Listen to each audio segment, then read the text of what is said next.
আসসালামু আলাইকুম। আশা করি যে যেখান থেকে দেখছেন ভালো আছেন এবং সুস্থ আছেন, নিজের পরিবারের সাথে নিরাপদে আছেন। আজকে শেয়ার করছি ভীষণ লোভনীয় একটা রেসিপি। দেখে কিন্তু লোভ লাগছে, যার লাগছে তারা কিন্তু রেসিপিটা দেখতে একদম মনোযোগ দিয়ে বসে পড়েন। এটা হচ্ছে আমড়ার আচার। আর আচারটা যেহেতু সবাই বানাতে পারে, সিজন থাকতে থাকতে আপনারাও বানিয়ে নিতে পারেন। আমি যেভাবে বানাই সেটাই শেয়ার করছি। দিয়ে দিলাম একদম দেশের বাড়ি থেকে আনা ঘানি ভাঙানো খাঁটি সরিষার তেল। এই তেলটা যে এতটা ঝাঁঝালো আমি আসলে আন্দাজ করতে পারিনি। যাই হোক, দিয়ে দিয়েছি 1 টেবিল চামচ পরিমাণ করে আদা ও রসুন বাটা, আর 1 টেবিল চামচের থেকে একটু করে কম হলুদ, মরিচ, জিরে আর ধনে সুন্দর করে কষিয়ে নিয়েছি। তারপর দিয়ে দিচ্ছি এই আমড়াগুলো এইভাবে আমি কেটে নিয়েছি। আর এখানে প্রায় 2.5 কেজি পরিমাণ আমড়া আছে। আর হ্যাঁ, আমি এই আচারটা কিন্তু আমরা যখন বের হয় মানে একদম প্রথমেই আচারটা বানিয়ে নিয়েছিলাম, কিন্তু এই যে ভিডিও এডিটিংয়ের সময় স্বল্পতার কারণে আমি দিতে পারিনি। আসলে আমার মনেই ছিল না যে এই ভিডিওটা আমার আছে, আমার এটা এডিটিং করতে হবে। আজকে গ্যালারি ঘাঁটতে ঘাঁটতে গিয়ে দেখে ফেললাম, ভাবলাম যে তাহলে এডিটিং করে এটা দিয়ে দেওয়া যাক।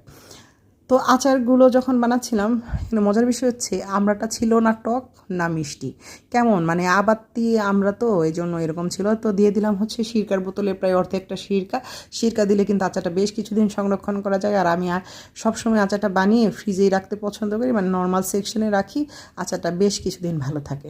তারপর দিয়ে দিব এখন স্বাদ মতো লবণ, আর দিয়ে দিব হচ্ছে চিনি।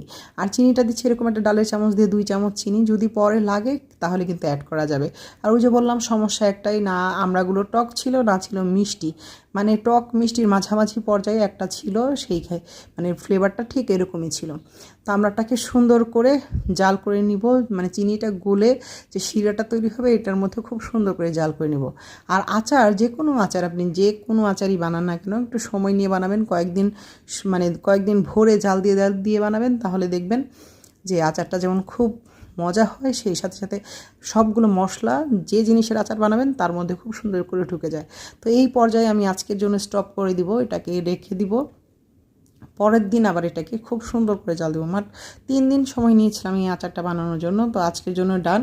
নেক্সট ডেতে যখন আবার ওইটাকে সুন্দর করে জাল করে নিয়েছিলাম বেশ কিছুক্ষণ সময় নিয়ে, আর অল্প আঁচে জাল দেবেন, নিচে যেন একদমই পোড়া না লেগে যায়। এইভাবে জাল করা শেষ হলে জালনিযুক্ত একটা ঢাকনা দিয়ে ঢেকে রাখবেন, তা নাহলে পানি ঝরে যাবে, পানি গেলে কিন্তু আচারটা নষ্ট হয়ে যাবে।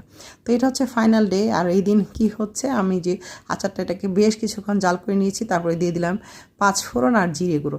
দেখেন, নিজে কাজ না করলে যা হয়। খালাকে বলেছিলাম, মানে আমার যে হেল্পিং হ্যান্ড, খালাকে বলেছিলাম যে 5 ফোড়নটা আমি টেলে রেখেছি, আমি নিজেই টেলে দিয়েছি, জাস্ট একটু গুঁড়ো করে দিতে আমি বলেছি, আধ ভাঙা করতে, কিন্তু সে এমন মিহি করে এটাকে গুঁড়ো করেছে, মানে আমি চেয়েছিলাম যে জিনিসটা যাতে দাঁতে লাগে। তারপর এই শুকনো মরিচগুলোকেও খালি খোলায় ভেজে দিয়ে দিলাম। শুকনো মরিচ দেওয়াতে কিন্তু বেশ ঝাল হয়ে গিয়েছিল, আর মানে টকটাও মানে বোঝা যাচ্ছিল না, মিষ্টিটাও কিছু না।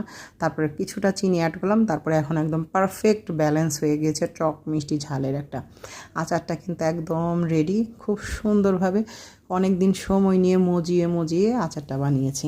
আর আচারটা যত সময় নিয়ে বানাবেন, আচারটা খুব সুন্দরভাবে মজবে, সেই সাথে সাথে সবগুলো ফ্লেভার একদম আচারের থেকে আসবে। এই তো রেসিপিটা যদি ভালো লেগে থাকে অবশ্যই লাইক কমেন্ট করে পাশে থাকবেন, আর হ্যাঁ, শেয়ার করতে ভুলবেন না। ধন্যবাদ।